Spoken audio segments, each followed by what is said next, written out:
Golden ratio. இந்த golden ratio என்ன அப்படின்னு பார்த்தோம்னா, நம்மளுடைய மூக்கு இருக்குது. இந்த மூக்கு என்ன எவ்வளோ இதில் இருக்கணும் அப்படிங்கிறது இருக்குது. அதாவது சில பேர் கை பின்னால் இருக்கலாம், கால் பின்னால் இருக்கலாம், இல்லை விரல்கள் வந்து மாற்றி இருக்கலாம், இல்லை டெஸ்டோகார்டியான்னு அவங்க சொல்லுவோம். அது வந்து எப்படி இருக்கும்னா வலது பக்கம் ஹார்ட் வந்துடும். அது வெரி ரேர்.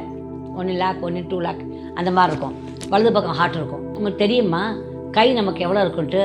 நம்மளுடைய ஜான் வச்சு அளந்தீங்கன்னா, இந்த இடத்த வச்சு அளந்தீங்கன்னா 1 2 3 ஜான் தான் நம்மளுடைய கை. அதுக்கப்புறம் உங்கள் வலதுகால் பெருவிரல் எடுத்தீங்கன்னா அது என்ன டிஸ்டன்ஸோ அதுதான் உங்கள் மூக்கு இருக்கும். அப்போ கடவுள் எல்லாத்தையுமே வந்து இப்படித்தான் இருக்கணும் அப்படின்னு தான் படைச்சிருக்காரு. 2 கண்ணு அப்படி இருக்கும், மூக்கு அப்படி இருக்கும், வாய் அப்படி இருக்கும், 32 பல்லோடு இருக்கணும், எல்லாம் படைச்சிருக்காரு. விபரமாக படைச்சிருக்காரு. அப்படி படைச்சவர் இந்த 3 6 9க்கு ரொம்ப பவர் கொடுத்துருக்காரு.